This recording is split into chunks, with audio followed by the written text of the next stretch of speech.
Good morning. Okay. Let's get started. We have one handout today. That's your lecture notes. There's some copies still outside for those who haven't picked one up. In general, what I do is that in the lecture notes, I leave out large parts of, large amounts of material. So this will, enable you to keep your hands busy while I'm lecturing and take down some notes and so on. So don't assume that everything that I talk about is on here. Please follow along. Okay.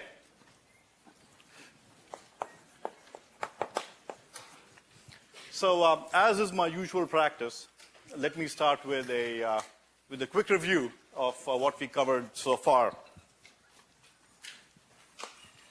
So what we did primarily was looked at this discipline that we called the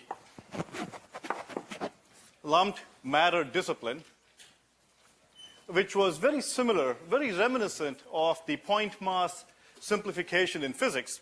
And this discipline, this set of constraints we imposed on ourselves, allowed us to move from Maxwell's equations to a very, very simple form of algebraic equations.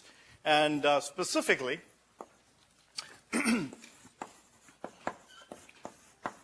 discipline took two forms. One is, we said that we will deal with elements for whom the rate of change of magnetic flux is 0 outside the elements, and for whom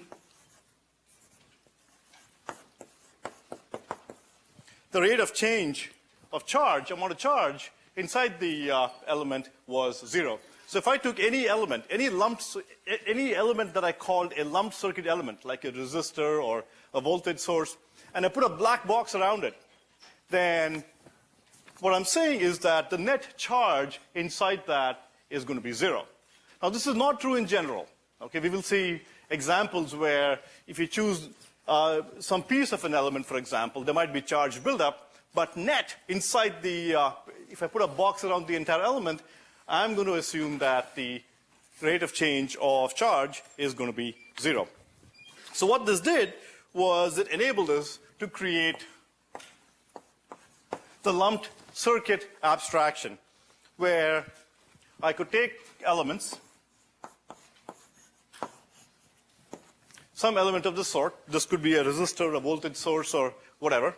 And I could now ascribe a voltage, some voltage across the element, and also some current I that was going into the element. And as I go forward, when I label the voltages and currents across and through elements, I'm going to be following a convention. Okay, the convention is that I'm going to label, if I label V in the following manner, then I'm going to label I for that element as the current flowing into the positive terminal. Okay? By doing this, it's just a convention. By doing this, it turns out that the power consumed by the element is VI is positive. Okay? So by choosing I going in this way into the positive terminal, the power consumed by the element is going to be positive. Okay? So in general, we will simply follow this convention. When I label voltages and currents, I'll be labeling the current into an element entering in through the plus terminal. Remember, of course, if the current is going this way, let's have a 1 amp of current flowing this way, then when I compute the current, I will come out to be negative. Okay. So by making these assumptions of the lumped matter discipline, I said I was able to simplify my life tremendously. And in particular, what it did was it allowed me to take Maxwell's equations, okay, and simplify them into a very simple algebraic form, which has both a voltage law and a current law that I call Kirchhoff's voltage law and Kirchhoff's current law. KVL simply states that if I have some circuit, and if I measure the voltages in any loop in the circuit, So if I look at the voltages in any loop, then the voltages in a loop would sum to 0. Okay? So I measure voltages in a loop, and they will sum to 0.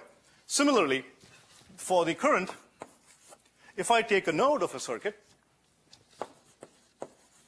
if I build a circuit, a node is a point in the circuit where multiple edges connect. If I take a node, then the current coming into that node, the net current coming into a node is going to be 0. Okay, so if I take any node of a circuit and sum up all the currents coming into that node, they will all net sum to 0. So notice that what I've done is, by this discipline, by this constraint I imposed on myself, I was able to make this incredible leap from Maxwell's equations to these really, really simple algebraic equations, KVL and KCL. And I promise you, okay, going forward through the rest of 6002, if this is all you know, okay, you can pretty much solve any circuit using these two very simple relations. Okay, it's actually really, really simple. It's all very simple algebra. Okay? So just to show you an example, let me do a little demonstration. Let me build a small circuit and measure some voltages for you and show you that the voltages indeed add up to 0. So here's my little circuit.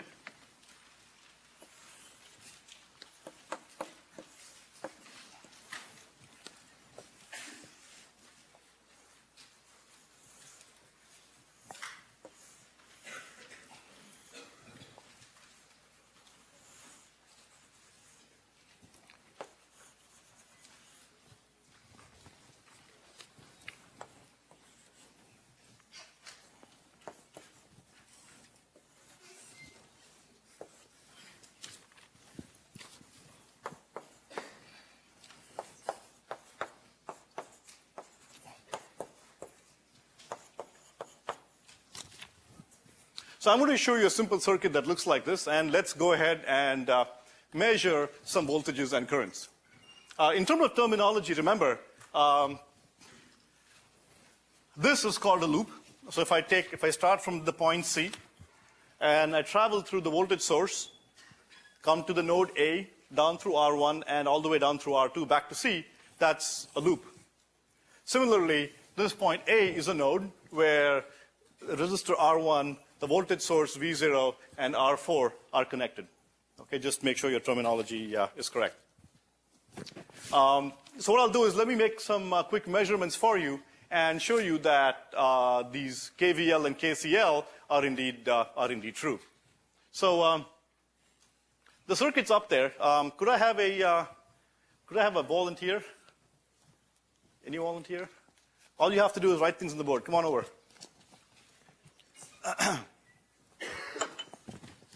Okay, so let me take some measurements, and why don't you write down what I measure on the board. What I'll do is, let me borrow another piece of chalk here. What I'll do is focus on this loop here, and focus on this node, and make some measurements.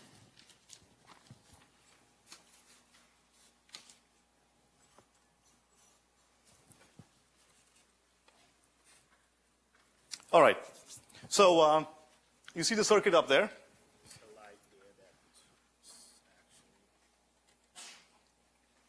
Okay, so I get 3 volts for the voltage from C to A.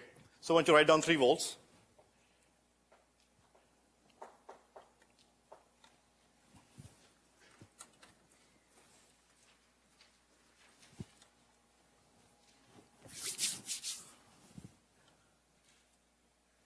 Okay, so the next one is minus 1.6.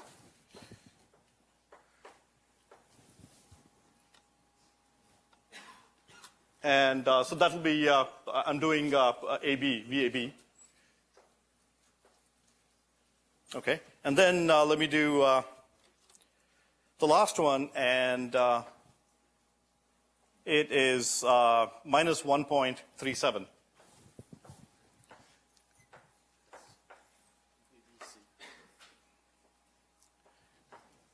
Actually, the measurements, I guess, I have made have been this way. So it's what's written is VAC, but it's okay for now. Don't worry about it. So within, well, thank you.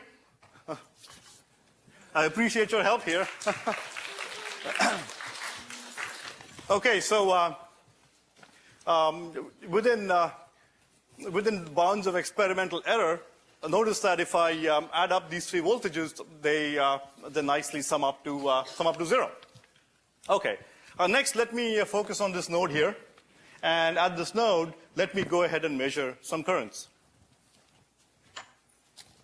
What I'll do now is change to an AC voltage so that I can go ahead and measure the current without breaking my circuit.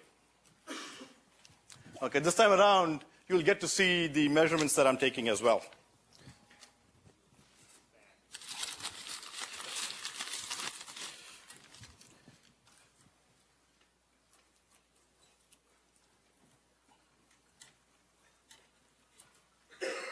So what I have here, I guess you can see it this way. What I have here is 3 wires that I have pulled out from D, and this is the node D, okay? So I have 3 wires coming into the node D just to make it a little bit easier for me to measure stuff. Okay, so everybody keep your fingers crossed so I don't look like a fool here. Hope this works out. Okay, so you roughly get, what's that? Millivolts. 10 millivolts. Okay, so it's about 10 millivolts peak to peak out there. And notice that, let's say that if the waveform rises on the left-hand side, it's positive. So it's positive 10 millivolts. And another positive 10 millivolts, so that's 20 millivolts. And this time it's a negative, roughly 20, I guess. Negative 20. So I'm getting, in terms of currents, I have a negative 10, I'm sorry, a positive 10, a positive 10, and a negative 20 that adds up to 0. But more interestingly, I can show you the same thing by holding this current measuring probe directly across that node, and notice that the net current that is entering into this node here is 0. Okay? So that should just show you that KCL does indeed hold in practice, and it is not just a figment of our imaginations. Okay.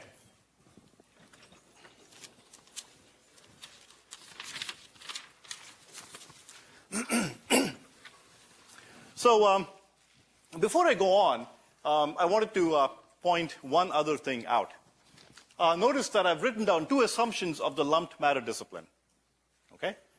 There is a third assumption of the lumped matter discipline, and that assumption is, in spirit at least, shared by the point mass simplification in physics as well. Can someone tell me what that assumption is? A third assumption, which I did not mention, which you can read in your notes in section A.2 in the appendix. What's the third assumption that is shared in spirit with the point mass simplification? Anybody? A third assumption we made here is that in all the signals that we're going to study in this course, we made the assumption that the signal speeds of interest, transition speeds and so on, are much slower than the speed of light.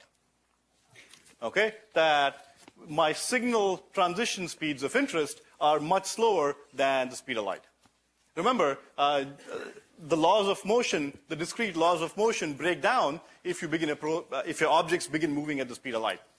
Okay, the same token here, our lumped circuit abstraction breaks down if we approach the speed of light.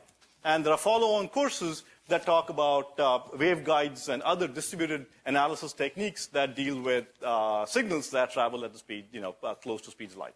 Okay. So with that, let me go on to talking about method 1 of circuit analysis. This is called the basic KVL KCL method.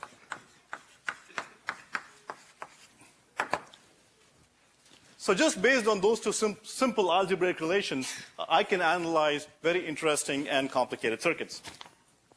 The method goes as follows.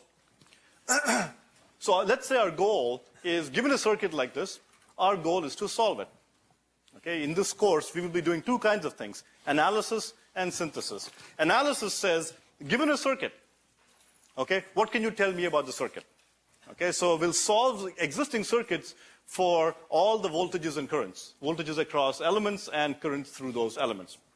Synthesis says, given a function, I may ask you to go and build circuits. Okay, so for analysis here, we can apply this method that I'm about to show you. And the idea here is that, given a circuit like this, let us figure out all the voltages and currents that are a function of the way these elements are connected. So the basic KVL and KCL method has the following steps. The first step is to write down the element VI relationships. Okay, write down the element VI relationships for all the elements. Second step is write KCL for all the nodes. And the third step is to write KVL for all the loops in the circuit. That's it. Just go ahead and write down element rules, KVL and KCL, and then go ahead and solve the circuit. So we'll do an example, of course. But just for your as a refresher, we've looked at a bunch of elements so far, and for a resistor, the element relation says that V is IR, where R is the resistance of the element here. For a voltage source, V is equal to V naught. That's the element relationship. And for a current source, the relation is I is simply the current flowing through the element.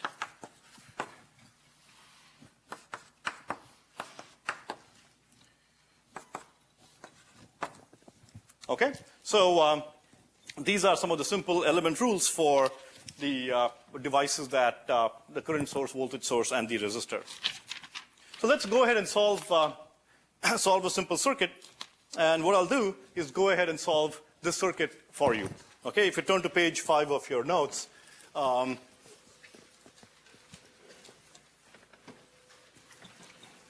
going to go ahead and edit this circuit here.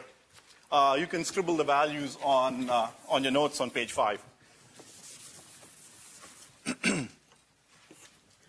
Okay, so as the first step of my KVL KCL method, I need to write down all my element VI relationships. So before I do that, let me go ahead and label all the voltages and currents that are unknowns in the circuit.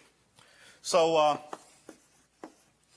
let me label the voltages and currents associated with the voltage source, I0.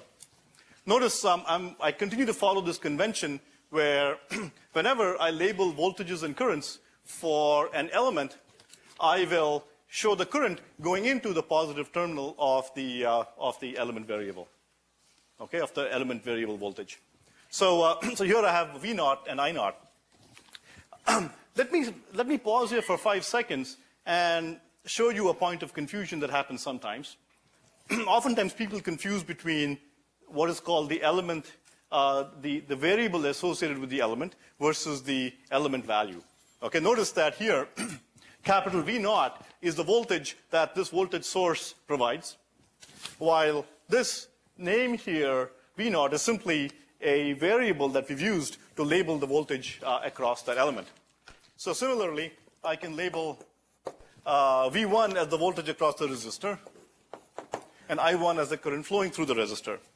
So this method of labeling, where I follow the convention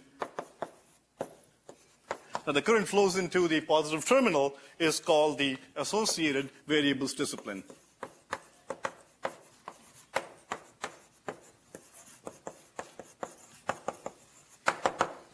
I will try to use the word discipline in situations where you have a choice, okay? And of a variety of possible choices, you pick one as a convention, okay? So here, as a convention, we use the associated variables discipline and use that method to consistently label the unknown voltages and currents in our circuits.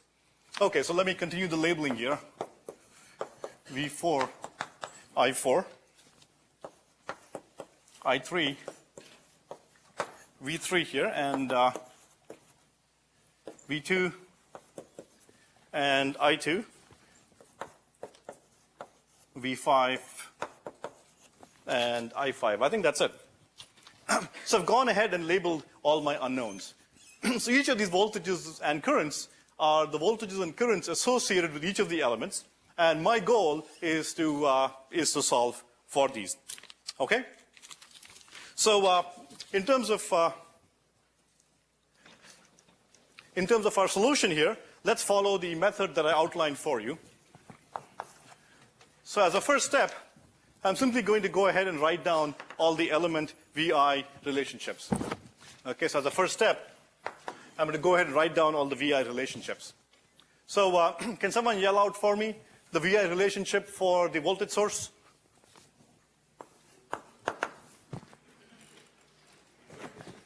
Okay, good.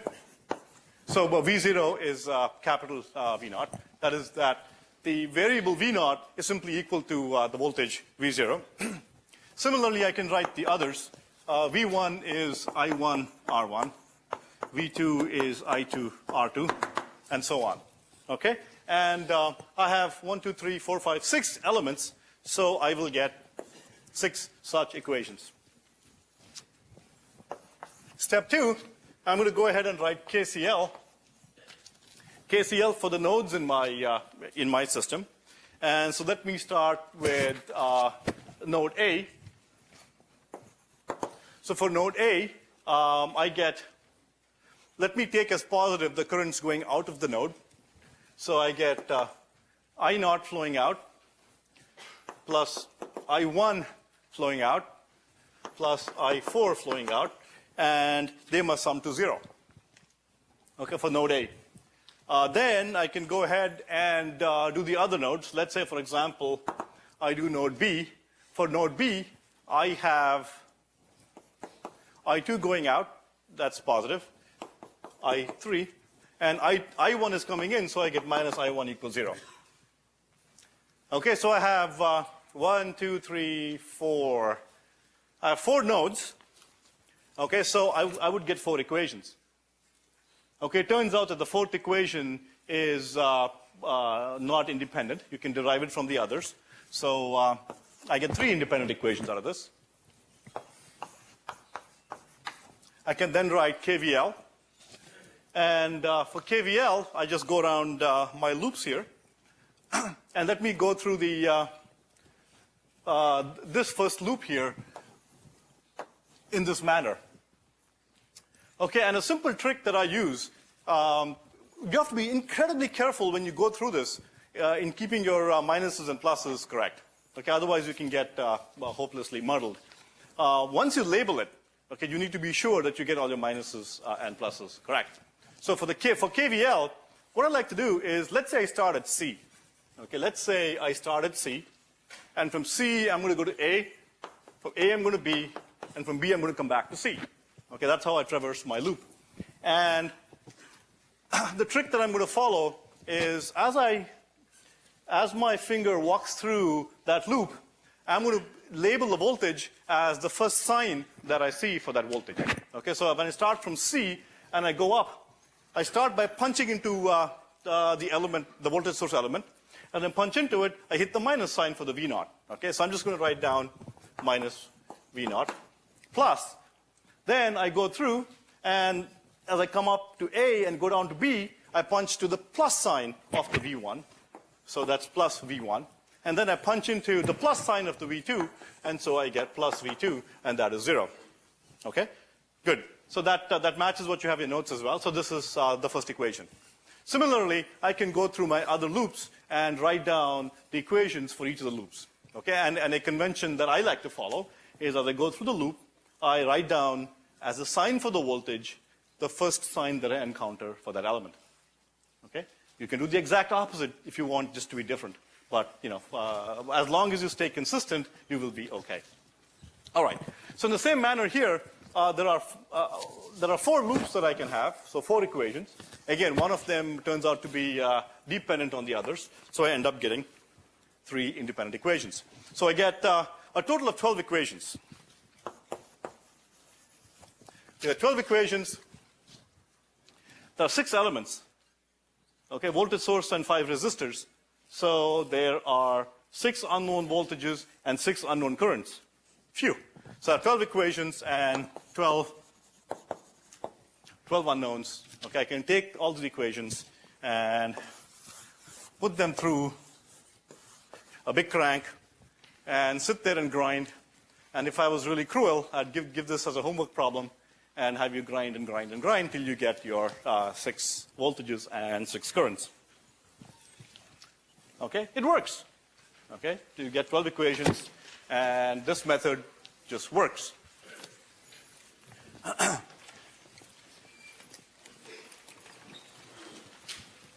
However, notice that this is quite a grubby method. It's quite grungy. You know, I get 12 equations, and it's quite a pain, even for a simple circuit like this. However, suffice it to say that this fundamental method that is just one step away from Maxwell's equations simply works. Okay?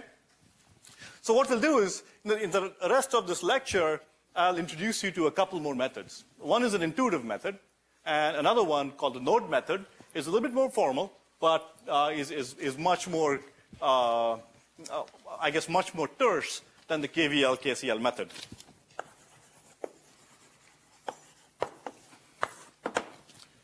Method 2. So the relevant section to read in the course notes is section 2.4.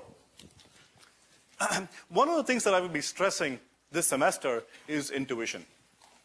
Okay, what you will find that as you become EECS majors and so on and go on, or if you talk to your TAs or your professors and so on, you will find that very rarely do they actually go ahead and apply the formal methods of analysis. Okay, by and large, engineers are able to look at a circuit and simply by observation write down an answer. And usually in the past, what we've tried to do is kind of ignored that process and told our students that, look, we'll teach you all the formal methods and you will, develop your own intuition and be able to do it. What I'm going to try to do this term is try to stress the intuitive methods and try to show you how the intuitive process goes so you can very quickly solve many of these circuits simply by inspection. Okay? So this method that I'm going to show you here is one such intuitive method, and call it the element combination rules. Okay, for many simple circuits, you can solve them very quickly by applying this method. The components of this method are these. I learned about how to compose a bunch of elements. So let's say, for example, I have a set of resistors, R1 through Rn, in series. Okay? You can use KVL and KCL to show that this is equivalent to a single resistor whose value is given by the sum of the resistances. Okay? So if I have resistances in series, then effectively it's the same as if there was a single resistor whose value is the sum of all the resistances. Okay? You can look at the course notes for a proof of, for a derivation of this fact. Similarly, if I have resistances in parallel, so let me call them conductances. Conductance is the reciprocal of a resistance. If resistances are measured in ohms, conductances are measured in mhos, MHOs. Okay? So let's say the conductances are G1, G2, and G3. Then effectively, this is the same as having a single conductance whose effective value is given by the sum of the conductances. Okay? Conductances in parallel add, and resistances in series add. Similarly, for voltage sources, if I have voltage sources in series, then they are tantamount to the sum of the voltages. And similarly, for currents, if I have currents in parallel, then they can be viewed as a single current source whose currents are the sum of the individual parallel currents. So let's do a quick example.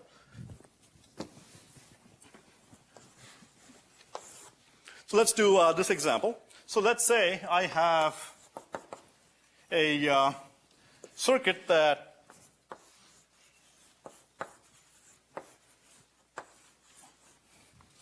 looks like this, and 3 resistances. And let's say all I care about is the current I that flows through this wire. All I care about is that current. Of course, you can go ahead and write KVL and KCL. You will get 4 equations, and there are 4 unknowns, and you can solve it.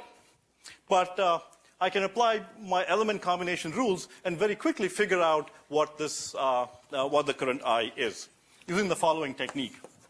So what I can do is I can first of all take this circuit, and I can compose these 2 resistances and show that this circuit is equivalent, as far as this current I is concerned, to the following circuit, R1, and I take the sum of the 2 conductances, okay, and that comes out to be R1, R2, R3, R2 plus R3, and then I can further simplify it, and I get a single resistance whose value is given by R1 plus R2, R3, R3. Okay, I'm just simplifying the circuit.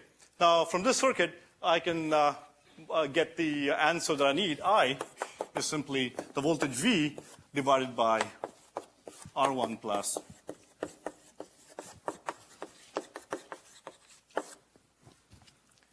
Okay? So in situations like this, where I'm looking for a single current, I can very quickly get to the answer by applying some of these element combination rules, and I can get rid of having to go through a set of formal steps. So in general, whenever you encounter a circuit, by and large, attempt to use intuitive methods to try to solve it, and go to a formal method only if some intuitive method fails. Even in your homeworks, by and large, the homeworks are not meant to be grungy. Okay, if you find a lot of grunge in your homework, just remember, you are probably not using some intuitive method. Okay, so just be cautious. All right. So let me go on to the third method of circuit analysis. And the third method is called the node method.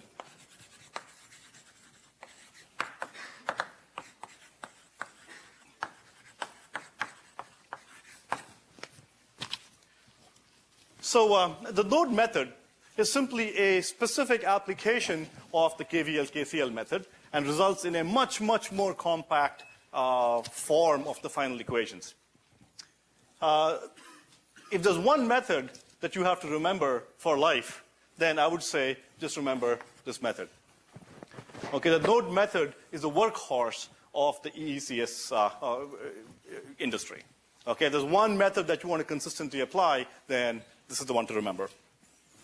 So let me quickly outline for you the method and then work out an example for you. The first step of the node method will be to select a reference or a ground node.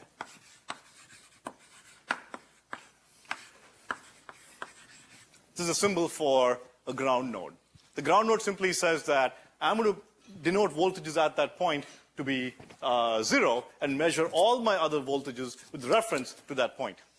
So I'm going to select a ground node in my circuit. Second, I'm going to label the remaining voltages with respect to that ground node.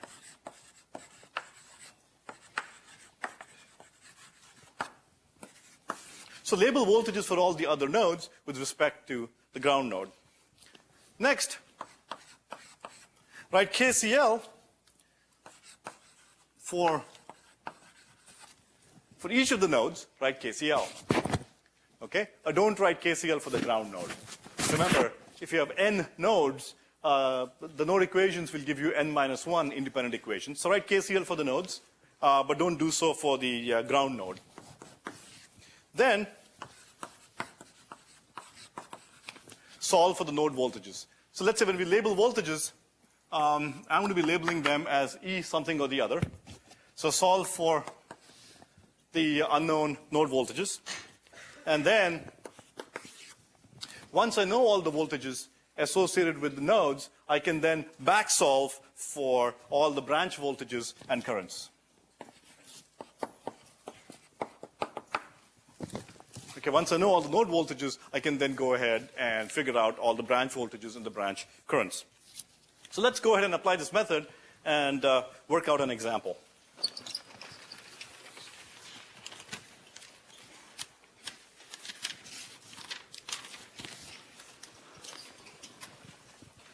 Again, remember, if there's one method that you should remember, it's the node method. Okay? And when in doubt, consistently apply the node method and it will work.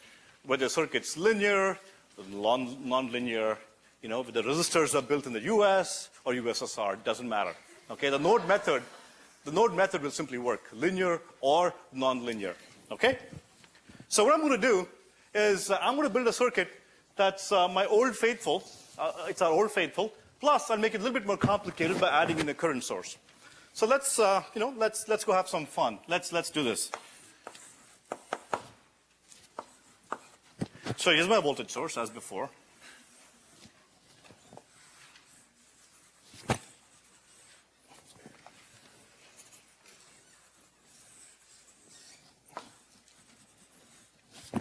Okay. What I'll do is, for fun,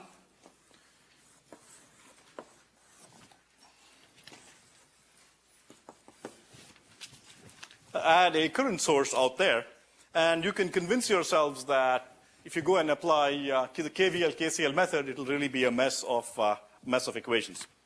Okay, so R1, R3, R4, R2, R5. Okay, so let's follow our method and just plug and chug here. So let's apply the first step. I select a ground node. It's a reference node from which I'll measure all my other voltages. Okay? Now, without knowing anything about the node method, try to use your intuition as to which node you should choose as a ground node. Okay? Remember, you want to label the ground node with the voltage 0 and measure all the other voltages with respect to that node. Okay? And a usual trick is to pick a node which has the largest number of elements connected to it as the ground node. Okay? And in particular, you will find out later, it's useful to pick a node to which all your voltage sources, the maximum number of your voltage sources are also connected. Okay, so in this instance, I'm going to choose this as my ground node.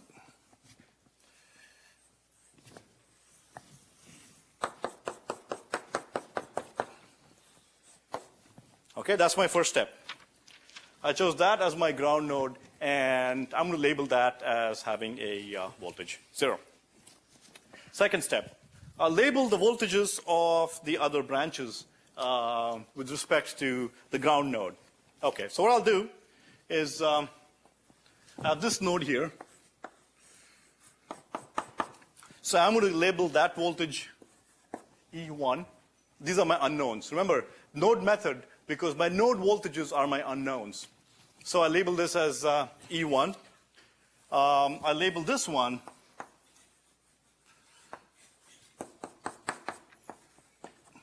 as my unknown voltage E2. What about this one here? Is that voltage unknown?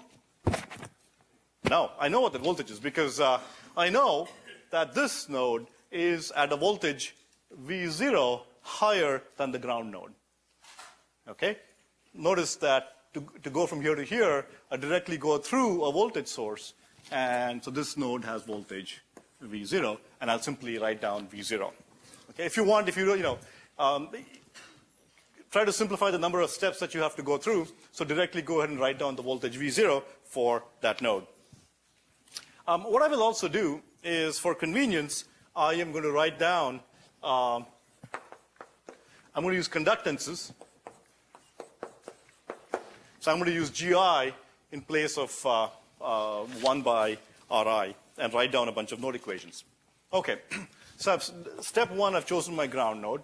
Step 2, I've labeled my node voltages E. Okay, I've done with 2 of my steps. Now let me go ahead and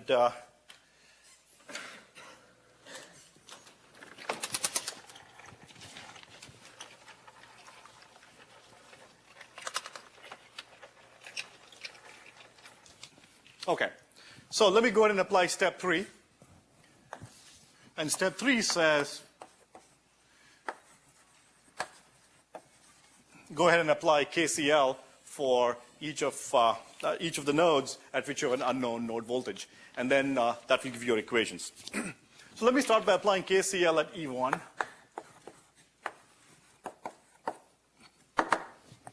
So let me write KCL at E1. I do one more thing. Notice I don't have any currents there. Okay? So how do I write KCL? KCL simply says the sum of currents into a node is 0. Again, remember, by the lumped matter discipline. So the currents, but I don't have currents in there. So the trick that I adopt is that to write KCL, I use the node voltages and implicitly substitute for the node voltages, divide by the elemental resistance, for instance. So take the node voltages and divide by the resistance, get the current. Okay, so I implicitly apply element relationships to get the node currents. So the example will make it clear. So I take node E1, and again, currents going out, I'm going to assume to have be positive. So the current going up is E1 minus V0 divided by R1. So multiplied by G1. That's the current going up. Plus, the current going down is E1 minus 0. The ground node potential is 0. G2. Okay, plus the current that is going through resistor R3, which is simply E1 minus E2 divided by R3. So E1 minus E2 divided by R3, or multiplied by G3, is equal to 0. Okay, see how I got this? This is simply KCL, but to get my currents, I simply take the differences of voltages across elements and divide by the elemental resistance, and I get the currents. Okay, so I can similarly write KCL at E2. So at KCL at E2, again, let me go outwards. So the current going up is E2 minus V0 multiplied by G4. The current going left is E2 minus E1 divided by R3, or multiplied by G3. The current going down is E2 minus 0 multiplied by G5. And the current going down is minus I1.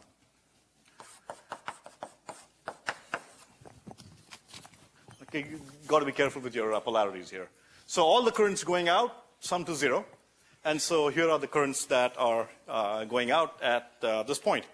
So what I do next is I can move the constant terms to the left-hand side and collect my unknowns. So let me write them out here. So let's say I get E1 here, okay? And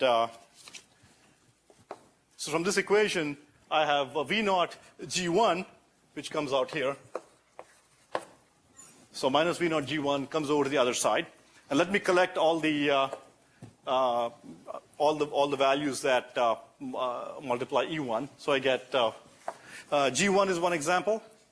I have G2, and I have G3.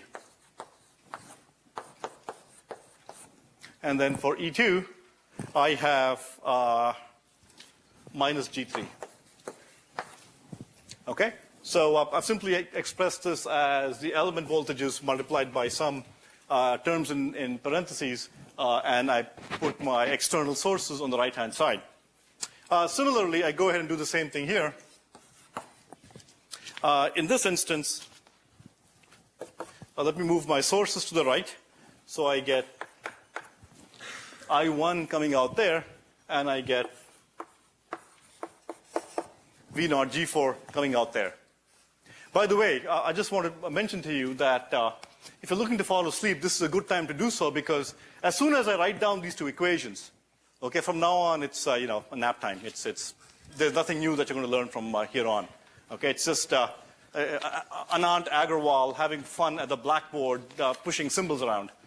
So once you write down these two node equations, the rest of it is just grubby math. So let me just have some fun. So let me go ahead and do that. So I move my voltages and currents to the other side, and let me collect all the coefficients for E1 here. So E1 is minus G3, and that's it, I guess. Okay. And then I do the same for E2.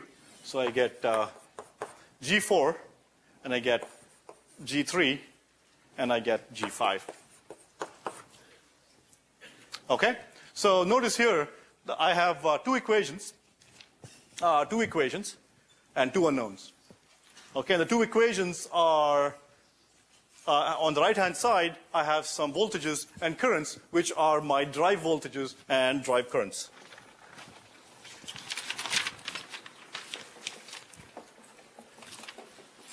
Okay, so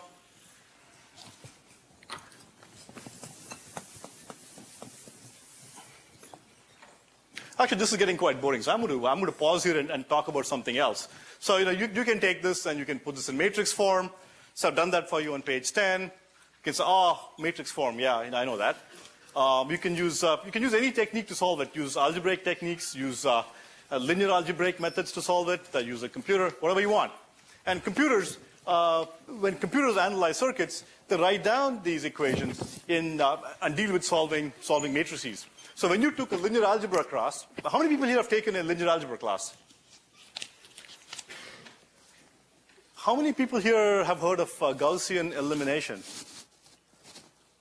And how could more people have heard of Gaussian elimination than took a linear algebra class? But anyway, so now you know. So now you know why you learned about why you took those linear algebra classes, and so if I just collected these into matrix form.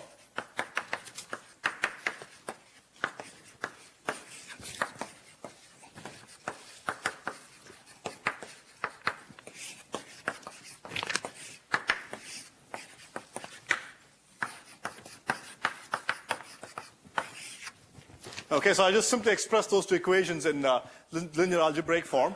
And here's my column vector of unknowns. And you can apply any of the techniques you've learned in linear algebra to solve for this. Gaussian elimination works. Okay? And in people doing research in computer techniques for solving such equations simply deal with huge equations like this. Building computer programs that, given equations like this, can go ahead and solve them. Okay? So let me stop here and re-emphasize that what we've done is made a huge leap from Maxwell's equations to using the lumped matter discipline to KVL and KCL, which ended up giving us simple algebraic equations to solve and not having to worry about partial differential equations that were the form of Maxwell's equations.